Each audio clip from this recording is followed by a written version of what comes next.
Stolte, registered nurse, and today I'm going to show you how to give a bath to your newborn. The first thing that you want to do is make sure that you have all your supplies ready for when your baby's going to get his bath.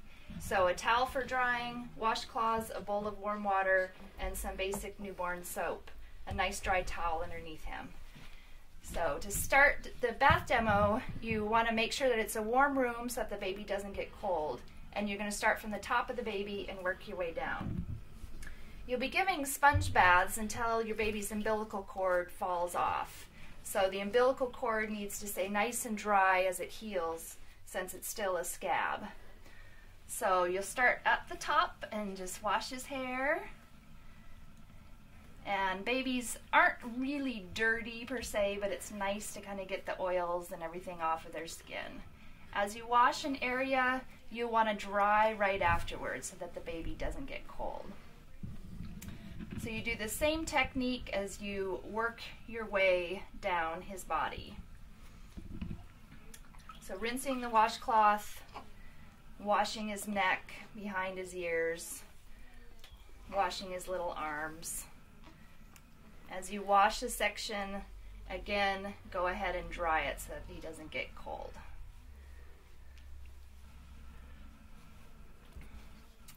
So when you get down to the diaper area, you want to use a clean washcloth and then don't reuse the water or reuse the washcloth after that. So once you've washed, little boys, you just want to wash on each side of their testicles. Little girls, just from the front to the back. You don't want to go up on the little girl just because you want to keep their little bottoms clean. So once you've used that washcloth, don't reuse it and don't dip it in the water. Just get a clean washcloth and finish up with that cleaning. Once they're all washed and clean, dry them really well. Bath time can be a wonderful time to touch your baby, give a little massage. As they get older, bath time is just a very fun time to play. These first few weeks before the umbilical cord falls off, you want to make sure that it looks good.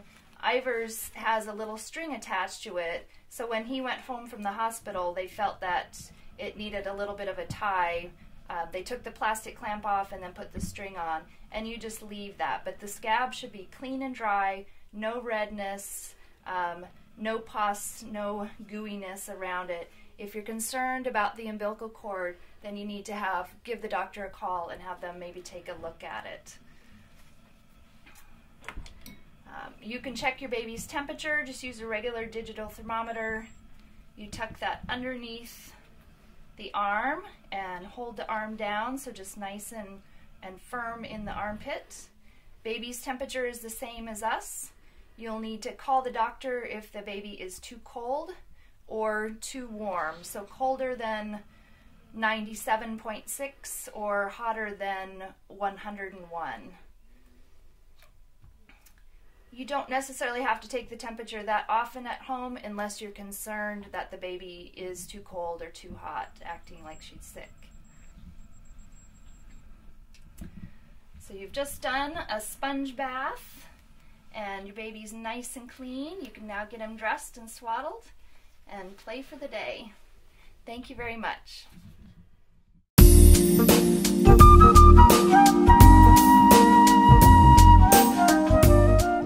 I'm Kim Stolte, inventor of the Swaddle Keeper baby sleep system. Today I'm going to show you how to use the Swaddle Keeper, a very simple swaddling tool and a swaddling method. You just want to lay the Swaddle Keeper down, put a thin receiving blanket over the top with the corner of the receiving blanket even with the curved shoulders of the head support. When you lay your baby down, also have the baby's shoulder even with the top of the receiving blanket and the swaddling blanket. Hold the baby's arms down to the side and cross over. You want to keep the arms down so that they don't wake themselves with random arm movements as they sleep. Really tuck the receiving blanket in so it's a nice and firm swaddle. And then take and close the swaddle keeper over the top. It attaches with the Velcro in the middle. As the baby grows, they'll work their way down the Velcro, and this swaddling blanket lasts until they're 22 pounds. So a nice and firm swaddle. The legs are left open for a few different reasons. The biggest is that it's really healthy for their legs to kick and stretch and grow, and not being swaddled up like a traditional swaddle requires. The other thing is nice is you can peek in and do a diaper check without unswaddling the baby. In hot summer months, you can also leave their feet open so that they're not so warm or don't overheat. In the cold, you can just cover up with the bottom of the receiving blanket. The head support is just a nice cotton batting. It's all machine washable into place, and it just allows a place to hold the baby easier.